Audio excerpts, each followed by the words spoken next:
So welcome back, everybody. We have the pleasure of talking with Professor Michael Mandelbaum from Johns Hopkins SAIS, actually Emeritus, Johns Hopkins SAIS. Thank you, sir. Thank you for speaking with us. Pleasure. So, Professor, I have your most recent book here, The Rise and Fall of Peace on Earth, which was published in 2019. And just to preview what I'd like to do for the benefit of my students and the wider public, I'd like to think about how you would apply your theory and your estimates, your forecasts from this book to the immediate terms, 2021, and the next few years, the short terms, to 2025. Now, before we revisit this book, Rise and Fall of Peace on Earth, I know that you've just submitted a new manuscript for a new book. Could you tell us about that? Yes, I'd be happy to. This is a book tentatively titled American Ascent: From Weak Power to Great Power to Superpower to Hyperpower, American Foreign Policy 1765 to 2015. And it is a history of American foreign policy over those 250 years, beginning with the Stamp Act and ending with the Iran deal.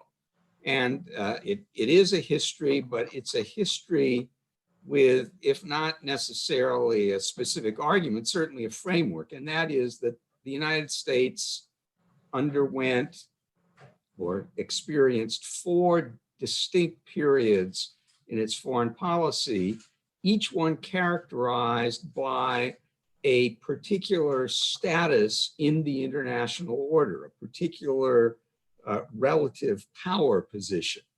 First as a weak power between 1765 and 1865, the end of the Civil War. Then as a great power between 1865 and 1945, encompassing the 2 world wars. Then as a superpower between 1945 and 1990, the period of the Cold War. And then as what I call, and others have called, a hyperpower from 1990 to 2015, a period when the United States had unchallenged and almost unprecedented power in the international order.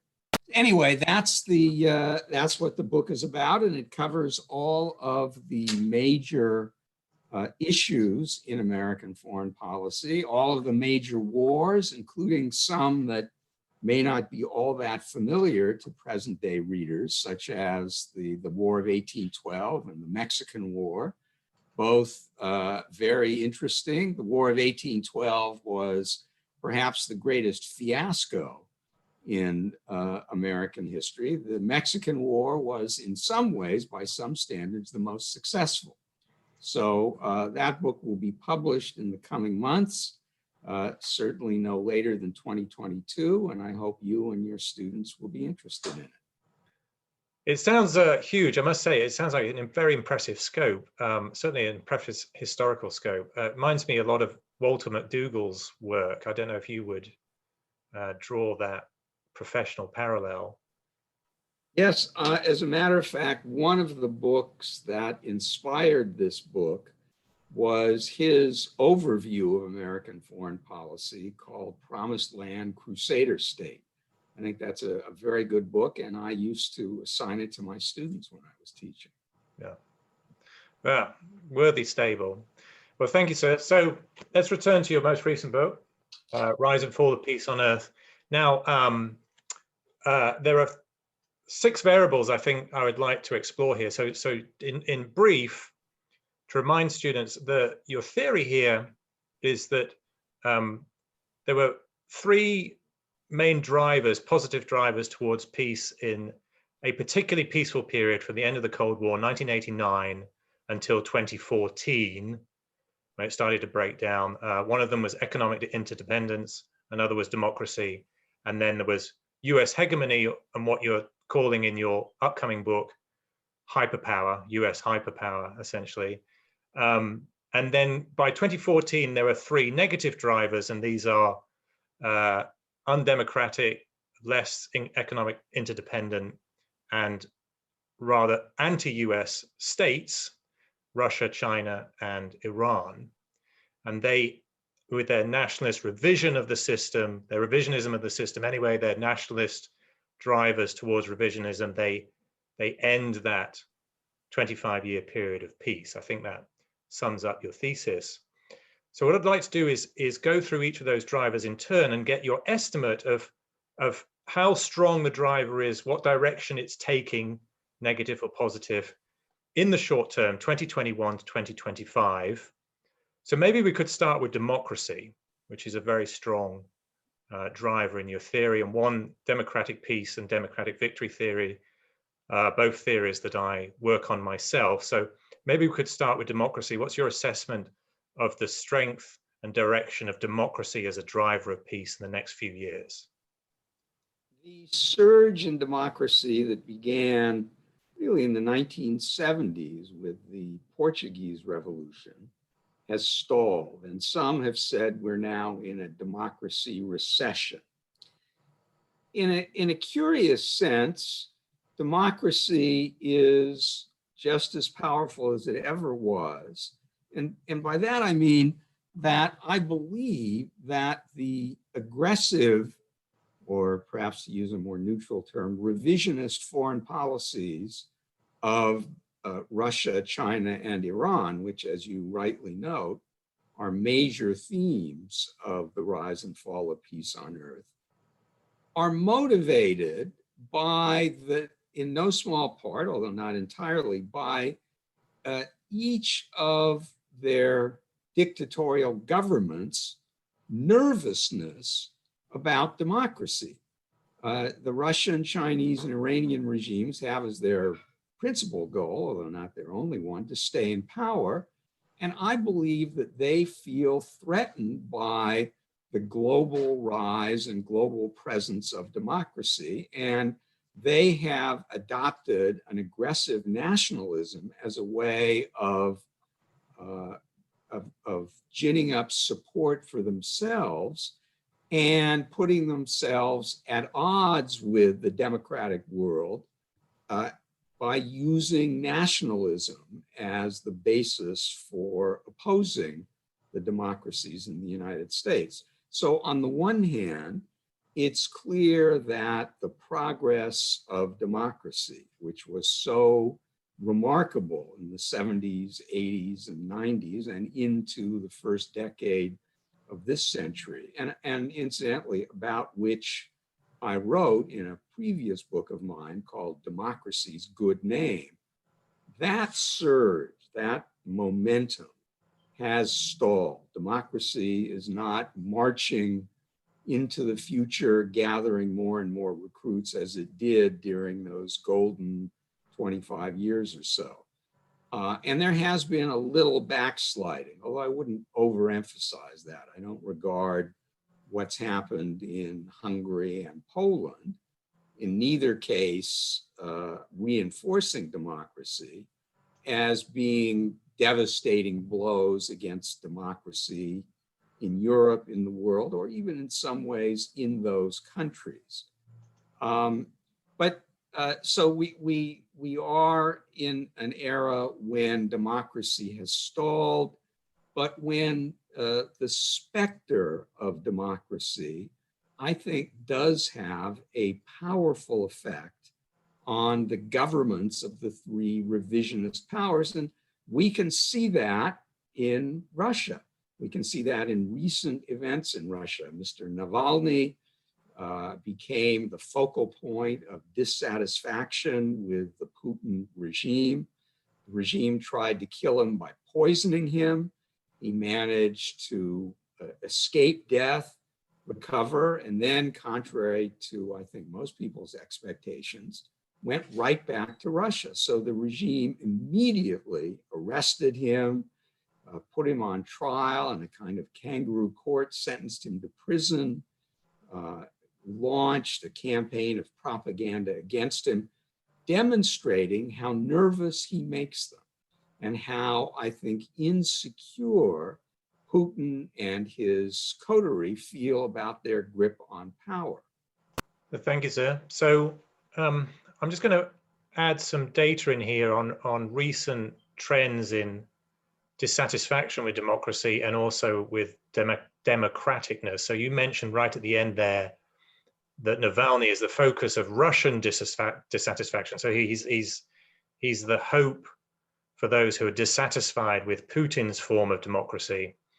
Now, the University of Cambridge published last year, 2020, a meta-analysis of global dissatisfaction with democracy, and found that that level of the dissatisfaction had jumped globally. This is from less than 48% of respondents in 1995 to more than 57% in 2019, and the trend was consistently in the wrong direction. And then earlier this year, the Economic Intelligence Unit reported for 2020 that democraticness had declined in more than 2/3 of countries and in every region of the world, and reported that full democracies account for less than 14%. That's 14% of the countries it surveyed, and only 8% of the global population. So for you and I, we follow democratic peace theory. That's bad news. The trend is in the wrong direction.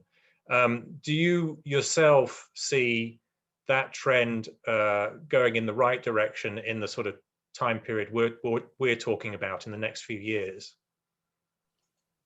I haven't seen those surveys, so I can't really comment on them. We know that the wording of a question has a great deal to do with the response.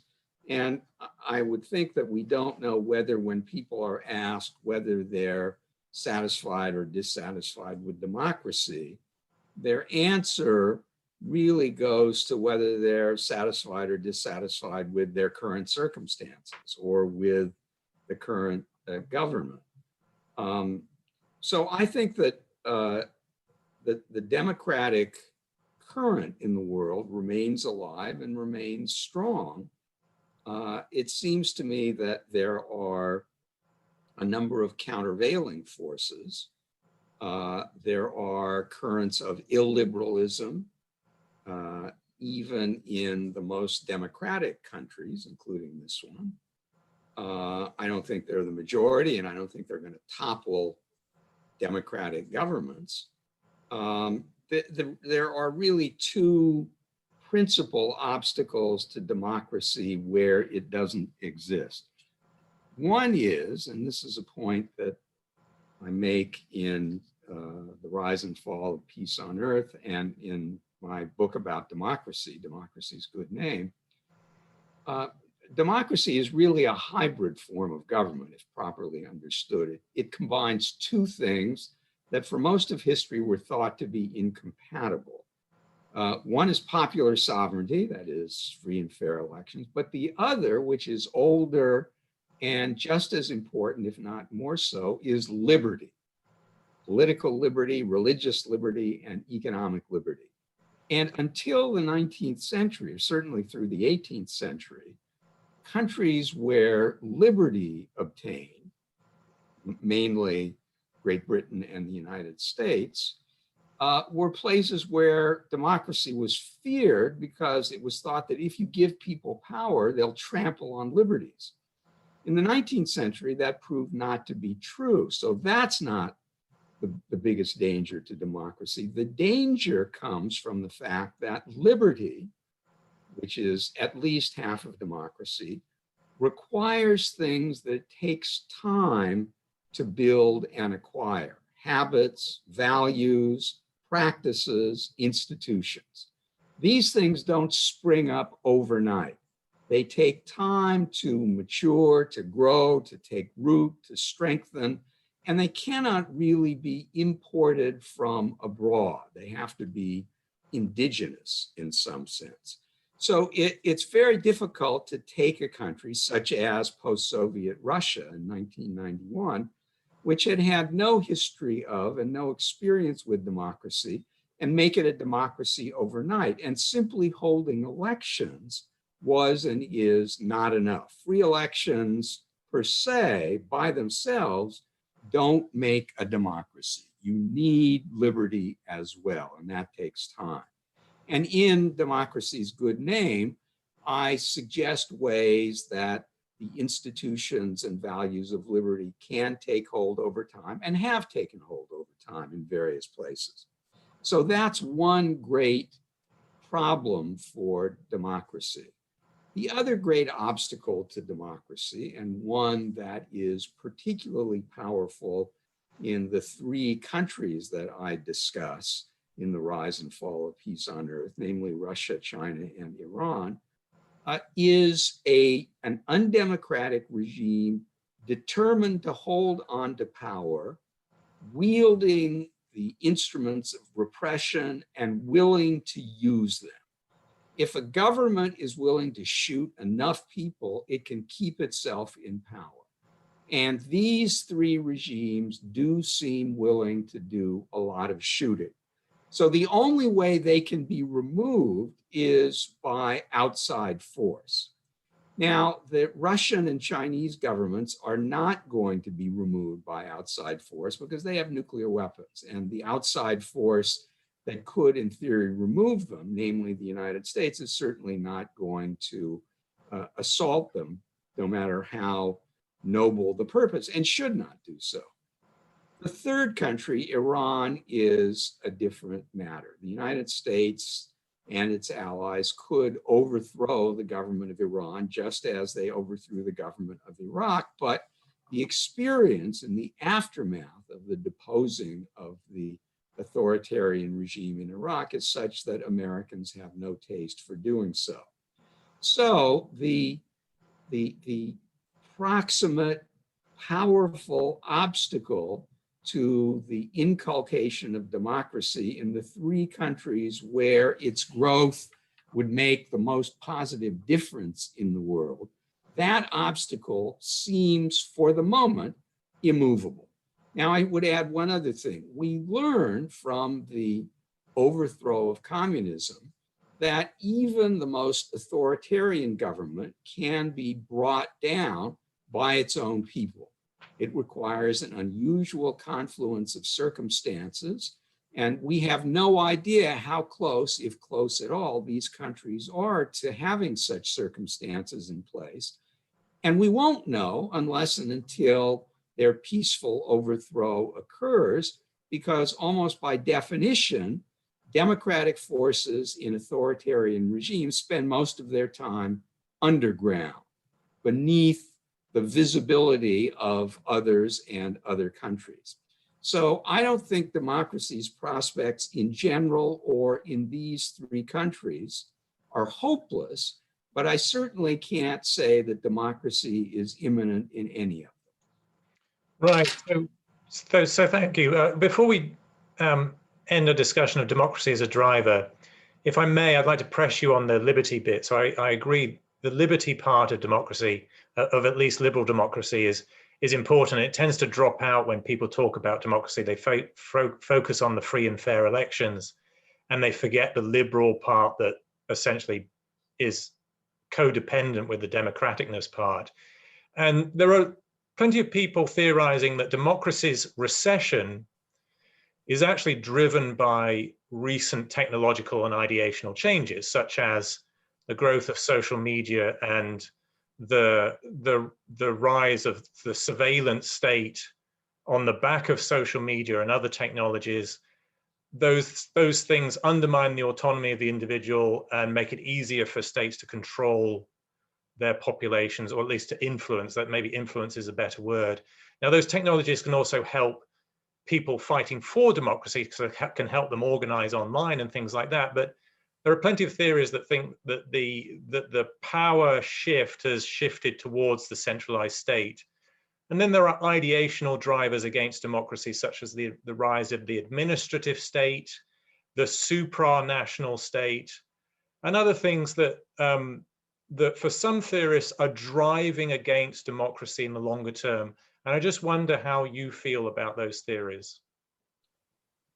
Well, you've mentioned a number of factors On the new technologies and the social media, I'm reminded of a slogan that was coined, I think, by the British government in World War II.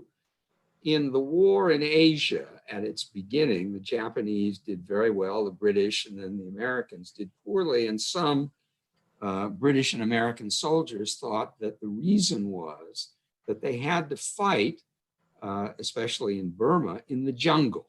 And the jungle gave the Japanese an advantage. And so the American and British armies coined a slogan that they disseminated, which said, "The jungle is neutral. It's not the environment that matters." And I have the same feeling about technology. It cuts both ways, as you say. It provides means of surveillance, but it also provides means of organizing, as it were, horizontally underneath the state, the authorities. It's true that technology has given governments more and better means of keeping track of their citizens.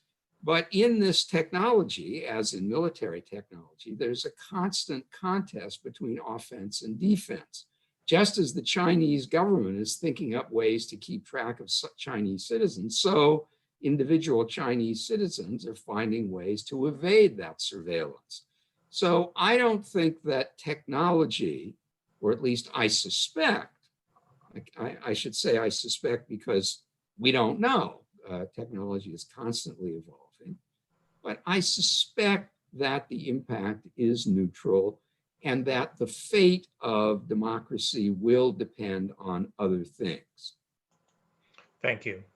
So let's go on to the next driver, which I think we should place as economic interdependence. So I think that follows naturally from discussion of democracy. So democracies tend to be rich, their citizens tend to be richer than non-democracies, and rising wealth, at least in the middle class, is associated with democratizing. So there's some relationship between economic development, and then that leads to economic interdependence. And as you theorize, economic interdependence is pacifying, at least when the relationship is not asymmetric. So one state is more vulnerable to the relationship than the other. So if there is symmetrical interdependence, that's good, but not necessarily asymmetrical. So in the high period of peace that you identify in this book, 1989 to 2014, there's a lot of economic interdependence in the West, particularly in Europe, in the West. And it seems that countries like Russia, at the beginning of this period, countries like Russia and China are moving towards more interdependence. They are giving up communist economics, embracing Western capitalist economics, so it seems. And it's a heady period of optimism that economic interdependence will follow from that, and then democracy in places like Russia and China. So now we have less economic interdependence for various reasons. How do you estimate the future of that particular driver in the next few years? A couple of points to begin with. The idea that economic interdependence promotes good relations among countries and specifically trade, free trade makes for peace, is an old one. It comes from the middle of the 19th century. So it's more than 150 years old. It originated in Great Britain with the so-called Manchester liberals. And it became more and more popular at the end of the 19th century. And then came World War I, which was fought between and among countries which had done a lot of trade with each other, notably Great Britain and Wilhelmine Germany. So the idea became discredited. But it's been revived in recent years, including by me. And my contention is not that it guarantees peace, but that it is an obstacle to war. It makes war less likely, although not impossible. Second preliminary comment to make, I say in The Rise and Fall of Peace on Earth that there are three conditions, as you've noted, that conduce to peace: democracy, economic interdependence, and American hegemony. And I deal with three different regions of the world, which were more and less peaceful because of the presence or absence of these three factors.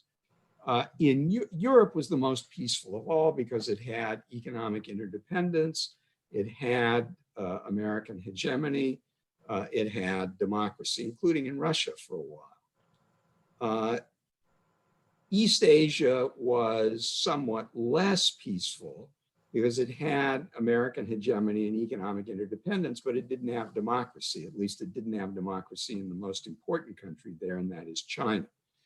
The Middle East, which is the third region that I discuss in the book, had only one of the three. It had American hegemony, it did not have economic interdependence, and it did not have democracy. None of the countries in the Middle East is democratic, except, of course, for Israel.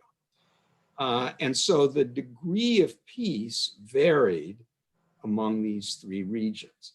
Now, economic interdependence is also, like democracy, on pause. It is not proceeding forward. There has been a political backlash, just as, incidentally, there was during the first period of globalization, which ran from the 1870s to the beginning of the First World War.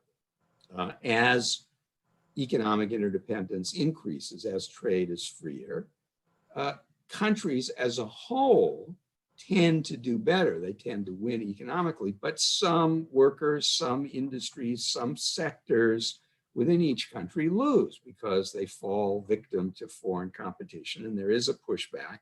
And we've seen it all over the world. So I don't expect globalization to move forward with the speed that it did, say, in the first post-Cold War decade. Neither, however, do I expect to see it totally reversed. I think it will continue to be a factor in the world, including in the case of China.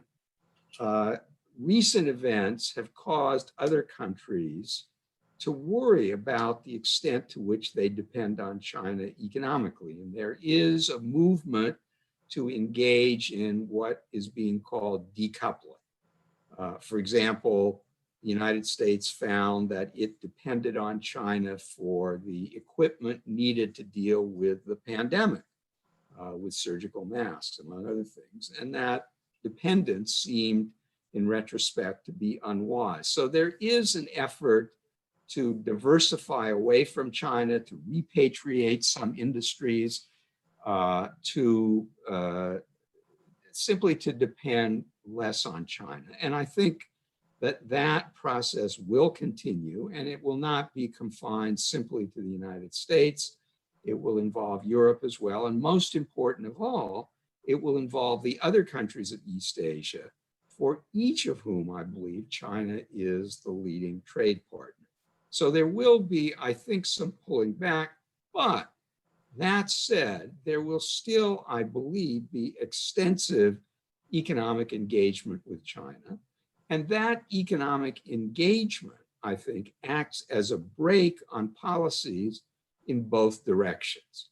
Let me give you an example in the case of China. I believe that China is inhibited from going all out to try to get control of Taiwan by the knowledge that if it did so, this would administer a severe blow to the Chinese economy. Capital would flee, there would be sanctions, the Chinese would lose economically from such an effort. And that's leaving aside the question of whether it could succeed. And similarly, the other countries are restrained in the steps that they are willing to take against China in response to China's claim of oceanic territory that, according to the law of the seas, belongs to other countries, or its treatment of the Uyghurs, who are certainly being persecuted in Western China. The rest of the world is inhibited in the sanctions that it is willing to place on China by its economic dependence on China. So in summary, I don't expect economic interdependence to proceed rapidly as it did from 1990 to 2000 or 2005, but neither do I expect it to be completely rolled back. Right, thank you. So the third positive driver to discuss here is US hegemony. And it seems this should be an easier driver to discuss because however you cut it, US hegemony seems to be in decline. So it's at least in US power seems to be in relative to decline. So other states are increasing their power, measurable power, economic and military, faster than the US is maintaining its power. And we can see in foreign policy, more states are challenging US hegemony. So US hegemony seems to be in decline. What's your estimate of what's going to happen to US hegemony in the short term? I think it's true that America's relative superiority in military and economic power is declining in the case of China, because China is growing rapidly. I don't think that that is the case with Russia or Iran. What has changed in those two cases, and in the Chinese case as well, is political will on both sides. The Iranians and the Russians are far more willing to pursue a revisionist course in their regions than they were in the post-Cold War period, in the period of America's hyperpower. And at the same time, the United States is less willing to exert itself to thwart them, in no small part because of its unhappy experiences in military intervention in the post-Cold War period, which incidentally I discuss in the book before the rise and fall of peace on earth, called Mission Failure, America and the World in the Post-Cold War Era.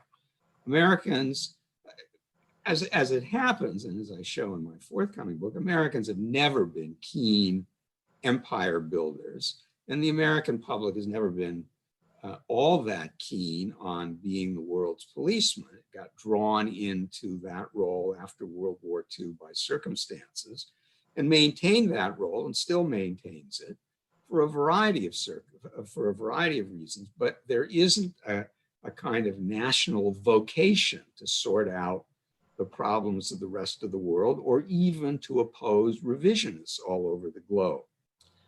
Nonetheless, the United States does retain enormous power. It does remain the most powerful country in each of those three regions, both militarily and economically. And what is, I think, most important for the future of world politics, the countries in the region that are not revisionist, the countries in Europe other than Russia, the countries in East Asia other than China, the countries in the Middle East other than Iran, do not wish to see the three revisionist powers dominate the region, see the United States as the bulwark against that domination, and therefore very much favor a continued prominent American political and military role. So the United States is certainly welcome in these regions. The question is whether the American public will be willing to continue to sustain the role the United States has played and that the non-revisionist powers wish it to continue to play. Excuse me. There's one other variable that matters here.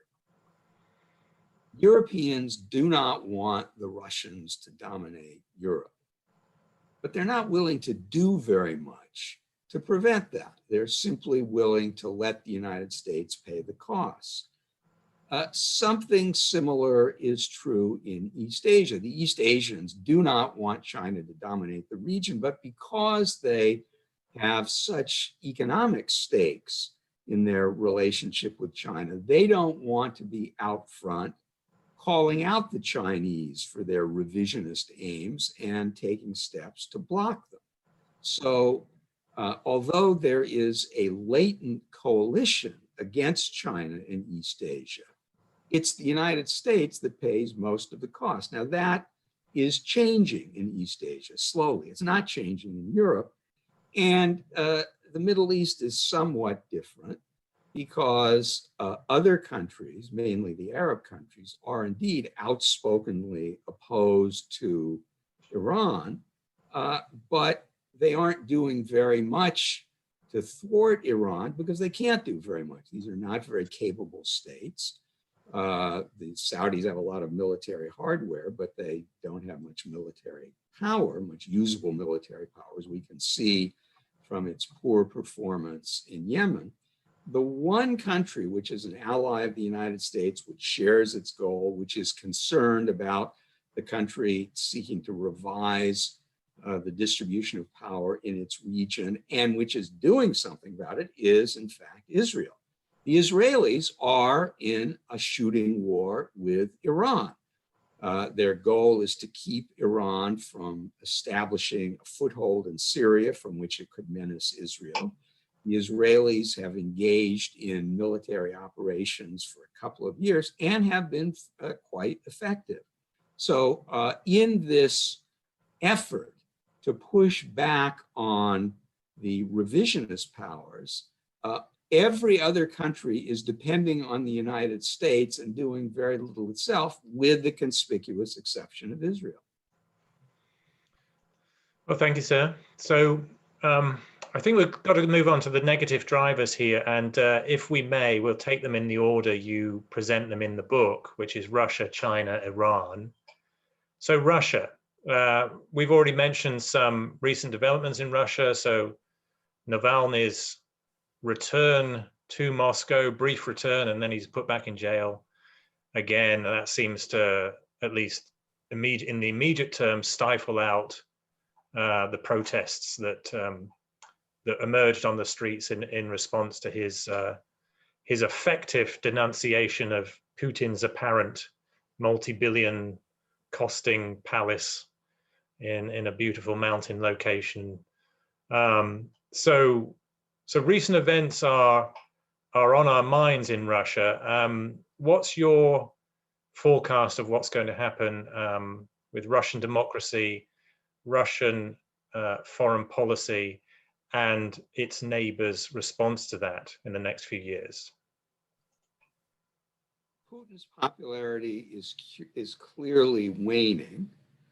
He originally became popular in the 1990s because he happened to be president when the price of oil shot through the roof, and Russia got a windfall from the sharp rise in the oil price, since it depends very heavily on the export of oil and other energy.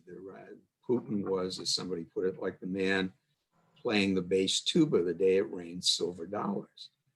Since then, the price of oil has dropped back, has not surged again.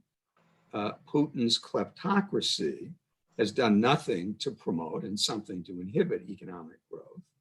Russians are unhappy and have made clear their unhappiness, both in the polls that record their views and in the Navalny movement.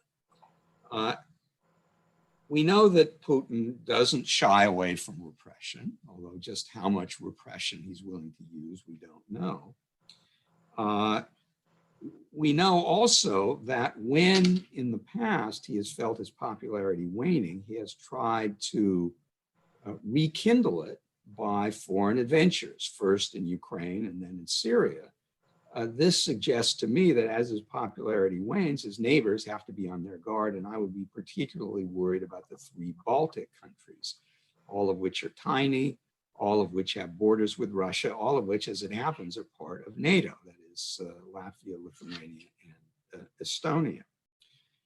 I think there are 2 scenarios for the end of the Putin regime, besides Putin disappearing from the scene personally.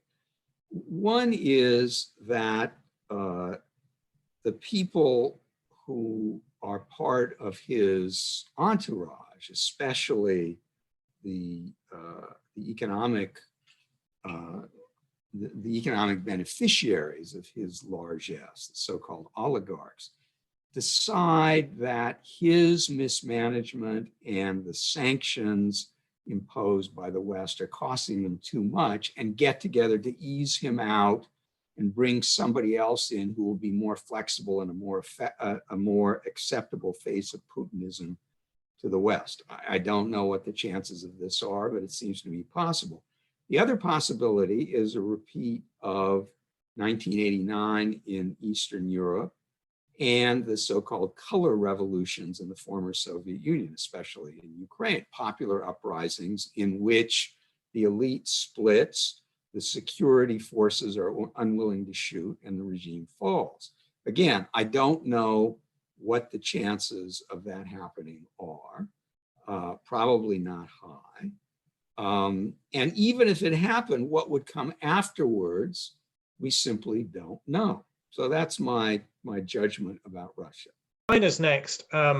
China's I think a longer case study in your book, and probably deserves more comment. There's more complexity and more change, I think, in recent years than Russia.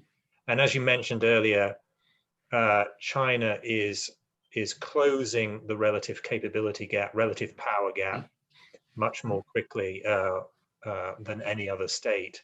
So possibly China, you might say, is of most concern here. Is it of most concern to you? I think that over the long term, China is the most important and potentially threatening disruptive force in the world, yes. China is different from Russia and Iran in two ways that speak to the staying power of the regime, at least the relative staying power compared to the dictatorships in Russia and Iran. First, the Communist Party has really abandoned orthodox Marxism, Leninism, Maoism, and depends very heavily on nationalism. And Chinese nationalism is very old and very deep and very powerful. Specifically, the Chinese feel that theirs is the oldest and greatest civilization, not just in Asia, but in the world, and that the natural order of things in Asia is for them to be on top. And my impression is that that is a very deeply and widely held sentiment, and that the communist regime does everything it can to tap into that sentiment and to present itself as the representative of that deep-rooted nationalism. Nationalism is much stronger in China than in Russia or Iran. So the regime has depended for its support and its longevity on nationalism and on one other thing, and that is its economic success. And its economic success has been remarkable. Since the earliest reforms in 1979, China has experienced more rapid economic growth than any other country in history, not just than any other large country, but I think than any other country in history, and lifted hundreds of millions of Chinese out of poverty. That is a remarkable economic record and gives, I would think, the regime a fairly deep reservoir of goodwill, or at least tolerance, among the Chinese people. Add to that the fact that between, say, the middle of the 19th century, the wars of the Civil War in the middle of the 19th century, and the end of the Maoist era in the 1970s, China had the most turbulent and bloody history of any country in the world. Hundreds of millions of Chinese died violently.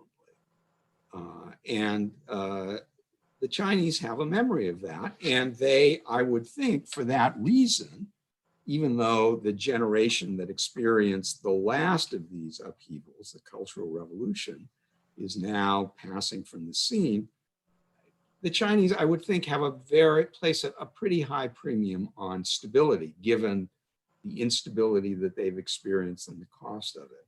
So I would think that the Chinese regime has a lot of at least latent support, at least toleration. On the other hand, it's also true that China's that the party's legitimacy is stemmed from the promotion of economic growth, and that economic growth is dropping. The Chinese cannot expect to enjoy double-digit economic growth in the future as they did in the 3 decades following 1979. And that's for a variety of reasons, but that is surely going to make a political difference, although what political difference, we don't know. Yeah, so thank you. One follow-up question I think we should insert here is the recent events of the COVID pandemic. So I think those have been the 2020 pandemic and China's reaction to it. So Chinese COVID diplomacy, as it came to be known, for a lot of countries, so Britain is a good example, really clarified for the political class that China was a malign power, not a benign power that is inevitably going to democratize and liberalize with trade. There's been Australia is another example, a major shift in the elite's attitude towards China. China under Xi seems to be unapologetically aggressive and imperialistic, and instead of taking lessons from 2020 of reining that in a little, from Australia's perspective, China is upping its aggression and upping its confrontation. So I think 2020 has been much more profound for the West's perspective of China than either Russia or Iran.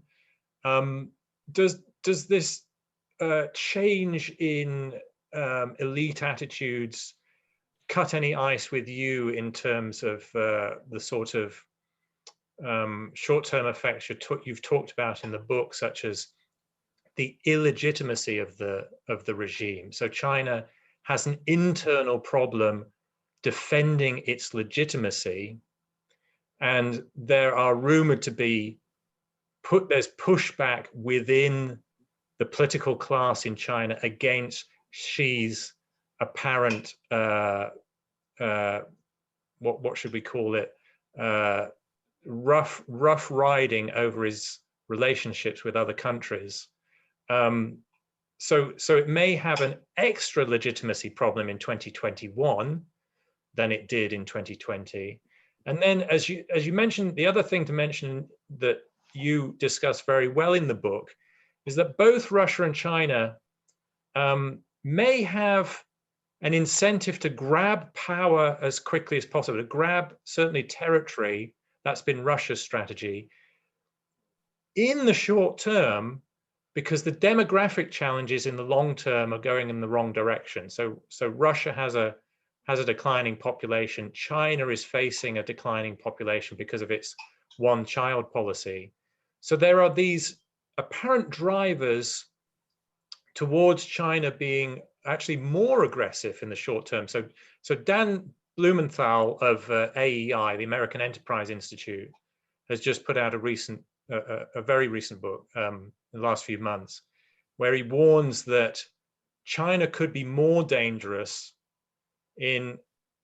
for similar reasons that you articulate in your books. Its nationalism is sort of an overcompensation for its crisis of legitimacy and the economic prospects of its citizens.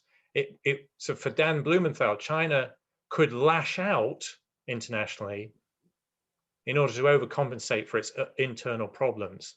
So for Dan Blumenthal, thinks China is more dangerous this year than in future years from now than it has been in any previous year. So does that cut ice with you? Yes, I think that's all too plausible, and certainly fits in with the argument of my book. And you've mentioned two other factors that are likely to bear on China's future that I think are worth reiterating. One is Xi Jinping's assumption of more power than any Chinese leader had had since Mao, his cult of personality, which Deng Xiaoping had done away with after Mao's death. I certainly have the impression, and I think a lot of people have the impression, that this does not sit well with many members of the Chinese elite who have been sidelined or threatened. So there is surely within the party opposition to Shia, although how and when and whether that will manifest itself, we don't know. Second, you rightly point out the demographic factor. Because of the one-child rule, China's population is set to decline in the long run and to become much older in the short run. There will be fewer people active in the workforce supporting more people who are out of the workforce. And that inevitably puts a strain on the economy. And a strain on the economy puts a strain on the political legitimacy of the regime. And when the regime feels strained or threatened or unpopular, it has a tendency to compensate by playing the nationalist card. And so that suggests that the more difficult the circumstances of the communist regime internally, the more dangerous it may be externally. And I think that is a serious problem. And that also goes to a point that you made about the year 2020. In 2020, and even before in the United States, there's been a sea change in elite attitudes toward China. Ever since the 1990s and even before, it had been an assumption of American policy and of the American elite that drawing China ever deeper into the global economy, trading more, investing more, having more student exchanges, would have a mellowing, moderating impact, would make China less authoritarian at home and less aggressive abroad. That view has now been discredited in the United States, in Australia, in the UK, in the Anglosphere, more than on the continent. And I'm not sure how one would judge its trajectory in East Asia. And that's relevant to the prospects for forming a kind of blocking coalition against China. The source of strength that the United States and the West have in the contest with China is that China has no allies, that almost every other country does not wish to see China dominating the region. As I mentioned before, the question is not what countries think, but what they're willing to do. And as a result of the events of 2020, perhaps they're willing to do more to defend the existing rules and political dispensation in East Asia globally against Chinese efforts to revise it. Thank you, sir. So last case is Iran. And in many ways, you'd think Iran would be the easier case to describe because it's less powerful than Russia and China. So its options are fewer, more limited. But at the same time, as you rightly describe in this book, it's sort of a unique case because it doesn't have, unlike Russia and China, it doesn't have any democracies on its borders, and democracies can have influence, at least by example, and they tend to ally with each other rather than with the autocracy. So, and the Middle East, as you point out, it doesn't have the historical foundations for democracy and liberty that Europe and East Asia do in different ways. But Middle East, in many ways, is the it has the least foundations for peace, and Iran is one of the problems in the Middle East reputation for being conflictual and unstable and fragile. A lot of fragile states, failed states. So, are you as pessimistic about Iran as I am, and the region as a whole as I am? It's hard to be optimistic about the Middle East. I think that Iran is, over the long term, the least threatening of the three, but in the short term, perhaps the most urgent. The decisions that are made in the next weeks and months in Washington about Iran will, I think, shape the near-term future of the Middle East. Iran is a revisionist power. It's a very successful revisionist power. The Arab Spring shattered Arab countries. It clarified the fact that the great division in the Middle East is between Sunni and Shia Islam. Iran is the standard bearer for Shia Islam, and for a variety of reasons, it's managed to make inroads around the region, and it is certainly pursuing nuclear weapons. So the question that the Biden administration has to answer for itself is, what is it willing to do to stop Iran? If it takes the position, which I think was the position of the Obama administration, that whatever happens, it's not willing to use force, then Iran will continue on its way. If the Iranian mullahs believe that there are red lines, which if they cross, they will be on the business end of American military force, then I think it is possible to deter and contain Iran.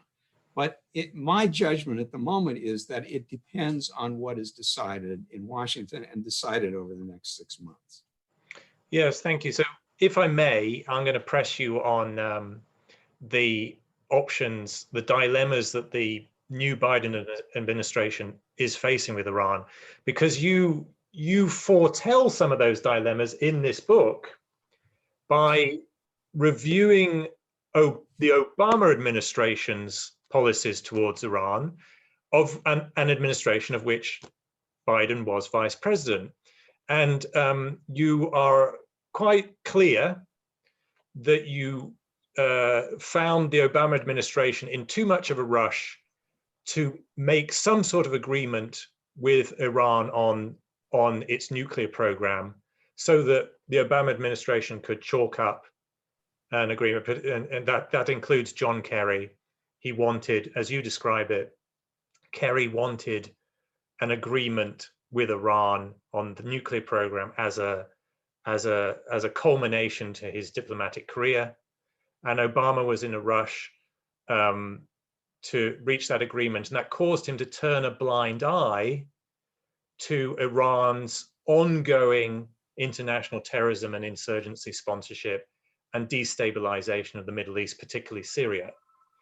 So in that sense, Biden has that administration's policies to defend. He was part of that administration, which suggests continuity.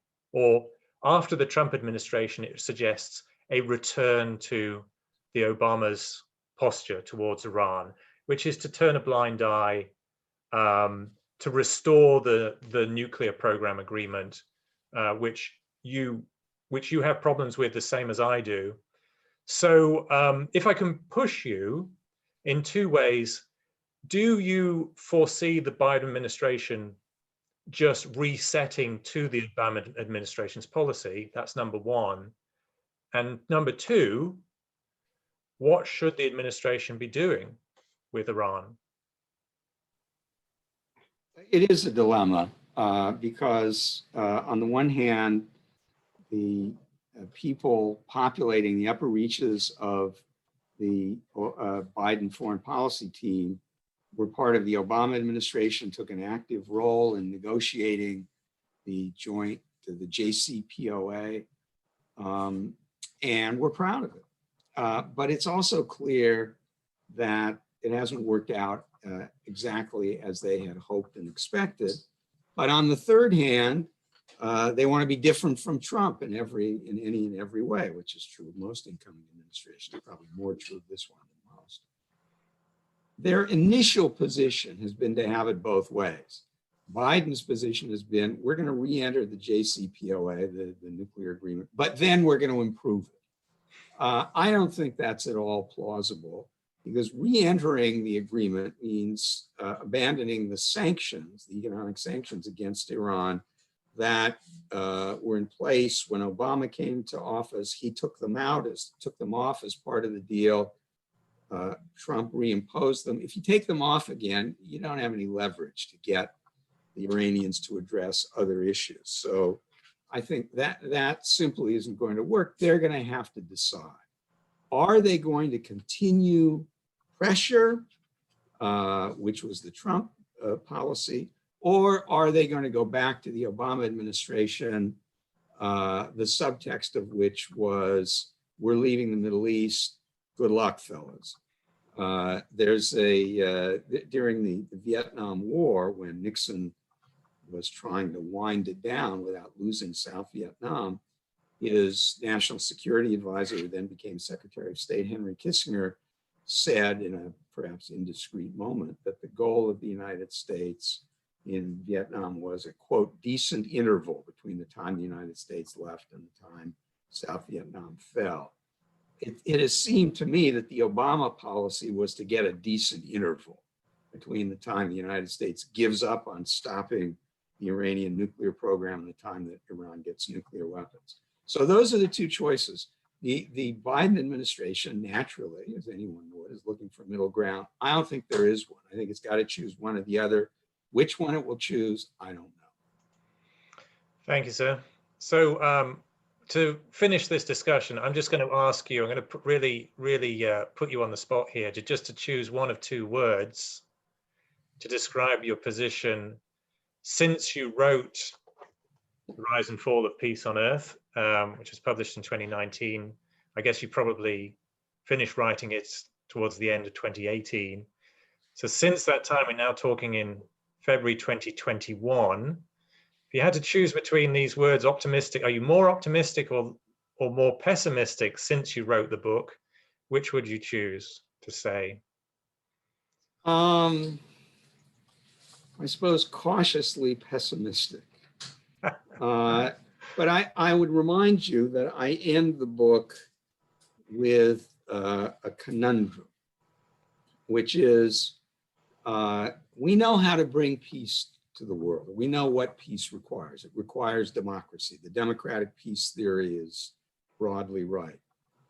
But we don't know how to bring democracy to the world. We can't do it. We can hope for it. We can root for it. But we can't make it happen. So I think that remains the case. We can see what would have to happen in Russia, China, and Iran to make Europe, East Asia, and the Middle East peaceful. But we can't do it ourselves. Yeah, I remember that statement. So I'm going to quote you. The world knows what must be done, but cannot do it, period. Well, that I stand by. And I stand with you. So thank you, Professor. It's been a great pleasure. I've been a great admirer of your work. I've been reading your work since grad school, which proves how young I am, right? So thank you very much for your time, and I wish you well. I look forward to the next book. Well, thank you. It's been a pleasure. These are excellent questions. It was one of the best discussions I've had about this book. So my congratulations to you, and best of luck to you and your students. And I hope before long, you'll all be back in the classroom. Thank you. Thank you, sir. Bye-bye. Bye-bye.